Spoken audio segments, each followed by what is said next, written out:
ওগা আমির হামজা বানাইতে আল্লাহ এই 1500 বছর চিন্তা করি এই কোরআনের দাওয়াত দিবার লাই এই ম্যাগনেটিটা বানাইছে। মানে কি পরিমাণ মানুষ মদ গাঁজা খেলেও মনে হয় এই ধরনের কথাবার্তা বলেন না। আমার কাছে যেটা মনে হয় যে এত বেখেয়ালি এত উদ্ভট টাইপের কথাবার্তা মানে কোত্থেকে পায়? আল্লাহর কি এতটাই পাওয়ার কম? মানুষের থেকেও কি আল্লাহর পাওয়ার কম? নাজুবিল্লাহ, যে 1500 বছর এই চিন্তা ভাবনা করতে হবে। আল্লাহ চাইলে যে কোনো জিনিস এক মুহূর্তেই করে ফেলতে পারে।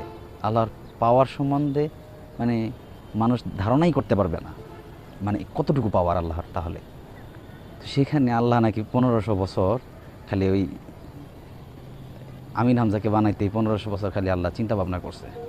আস্তাগফিরুল্লাহ। কিছু কিছু মানুষের আছে হেদাত মানে নসিব নেই। আপনি যতই দোয়া করেন, পুরো দেশবাসী পুরো পৃথিবী যদি দোয়া করে তারপরেও তার হেদাত হবে না। তারপরেও দোয়া করি আল্লাহ যেন হেদায়েত দেখ।